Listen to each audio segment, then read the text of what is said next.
கர்நாடகாவிலிருந்து ரசாயனம் கலந்த கேரட்டை வாங்கி உதகை கேரட்டுடன் கலப்படம் செய்வது குறித்து விசாரணை நடத்தி அறிக்கை அளிக்க நீலகிரி ஆட்சியர் லட்சுமி பவ்யா தண்ணீரு உத்தரவிட்டுள்ளார். நீலகிரியில் தற்போது கேரட் வரத்து குறைந்ததால் சில வியாபாரிகள் கர்நாடகாவின் மாலூரிலிருந்து தரமற்ற கேரட்டுகளை வாங்கி கலப்படம் செய்வதாக கேரட் விவசாயிகள் புகார் அளித்தனர். இதுகுறித்து தோட்டக்கலை இணை இயக்குநர் தலைமையிலான குழு ஆய்வு செய்து 7 நாட்களில் விரிவான அறிக்கை அளிக்க ஆட்சியர் உத்தரவிட்டுள்ளார்.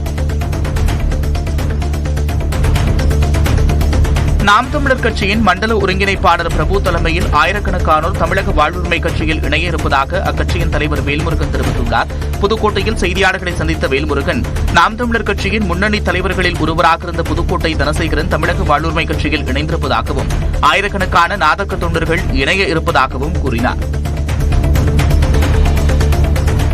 காதலர் தினத்தில் தனது முன்னாள் காதலனை பழிவாங்க பெண் ஒருவர் அவருக்கு 100 பீட்சாக்களை கேஷ் ஆன் டெலிவரியில் ஆர்டர் செய்த சம்பவம் ஹரியானாவில் அரங்கேறியிருக்கிறது.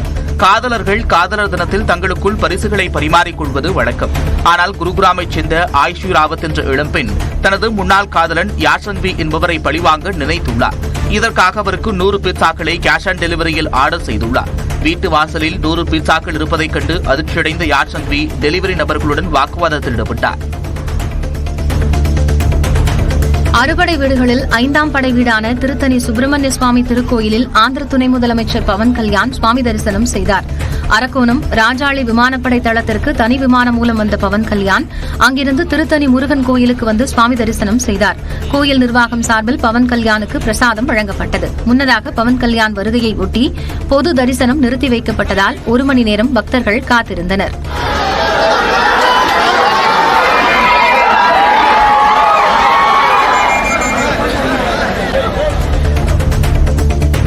திருப்பத்தூர் மாவட்டம் ஆம்பூரை அடுத்த விண்ணமங்கலம் கிராமத்தில் வீட்டில் மதுபாட்டில் பதுக்கி வைத்து விற்பனை செய்த நபரை போலீசார் கைது செய்தனர். மதுபாட்டில் பதுக்கல் குறித்து கிடைத்த ரகசிய தகவலின் பேரில் சோதனை நடத்திய வருவாய்த்துறையினர் சிவன் கோயில் வீதியில் உள்ள ஒரு வீட்டில் 74 மது பாட்டில்களை பறிமுதல் செய்தனர். விஜி என்பவரை கைது செய்து போலீசார் விசாரணை மேற்கொண்டு வருகின்றனர். நெல்லையப்பர் கோவில் முன்பு நிறுத்தப்பட்ட இருசக்கர வாகனம் திடீரென்று தீப்பிடித்து எரிந்த சம்பவம் சிறிது பதற்றத்தை ஏற்படுத்தியது. கோவில் அருகே உள்ள கண்ணன் என்பவரின் பூக்கடையின் முன்பு இருசக்கர வாகனம் தீப்பற்றியது. தகவல் அறிந்து தீயணைப்பு வீரர்கள் வருவதற்குள் வாகனம் முழுமையாக தீக்கிரையானது. டேங்கிலிருந்து பெட்ரோல் கசிவு ஏற்பட்டு உராய்வின் மூலம் தீப்பற்றி இருக்கலாம் என்று தகவல்கள் கூறப்படுகிறது. விழுப்புரம் மாவட்டம் நடுவனந்தல் கிராமத்தில் அரசு பேருந்து ஓட்டுநரின் வீட்டில் 30 சவரன் தங்க நகை கொள்ளையடித்த நபரை போலீசார் தேடி வருகின்றனர். ஓட்டுநர் முருகன் பணிக்கு சென்ற நிலையில் அவரது மனைவி கலைச்செல்வி மருத்துவமனைக்கு சென்றுள்ளார். இதை நோட்டமிட்ட மர்ம நபர்கள் பூட்டை உடைத்து பீரோவில் இருந்த 30 சவரன் நகையை கொள்ளையடித்ததாக கூறப்படுகிறது. இதுகுறித்து போலீசார் விசாரித்து வருகின்றனர். சென்னை அடுத்த தாம்பரம் காவல் நிலையம் அருகே நிறுத்தி வைக்கப்பட்டிருந்த இருசக்கர வாகனத்தை இளைஞர் திரு செல்லும் காட்சிகள் வெளியாகியிருக்கிறது. உரப்பாக்கத்தைச் சேர்ந்த பல்லவராஜ் என்பவர் தாம்பரத்தில் உள்ள செல்போன் கடைக்கு சென்றுள்ளார். திரும்பி வந்து பார்த்தபோது கடையின் வாசலில் நிறுத்தப்பட்டிருந்த அவரது இருசக்கர வாகனம் திருடு போனதைக் கண்டு அதிர்ச்சியடைந்தார். அவர் அளித்த புகாரின் பேரில் சிசிடிவி காட்சிகள் மூலம் குற்றவாளியை காவல்துறையினர் தேடி வருகின்றனர். வேலூர் மாவட்டம் காளியம்மன்பட்டி சாமியார் மலைப்பகுதியில் நடமாடக்கூடிய சிறுத்தையை விரைந்து பிடிப்பதாகவும் மாணவர்களை பள்ளிக்கு அனுப்புமாறும் வனத்துறையினர் பெற்றோரிடம் தெரிவித்தனர்.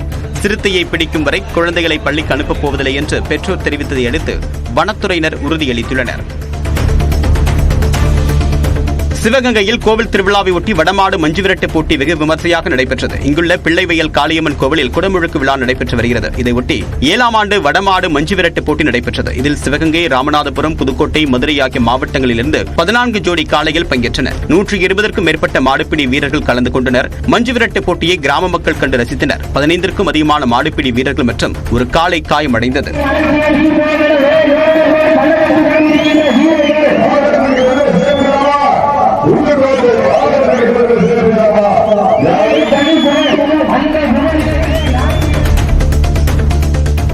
சிதம்பரம் அடுத்த ஜெயங்கொண்டப்பட்டினத்தில் வாகனத்தை நிறுத்துவதில் ஏற்பட்ட வாக்குவாதம் மோதலில் முடிந்த நிலையில் 4 பேரை போலீசார் கைது செய்தனர். மகேந்திரன் என்பவர் ஜேசிபி இயந்திரத்தை நிறுத்த வழிவிடுமாறு கேட்டதாகவும் அதனால் ஏற்பட்ட வாக்குவாதத்தில் சிலர் அவரை தாக்கியதாகவும் கூறப்படுகிறது.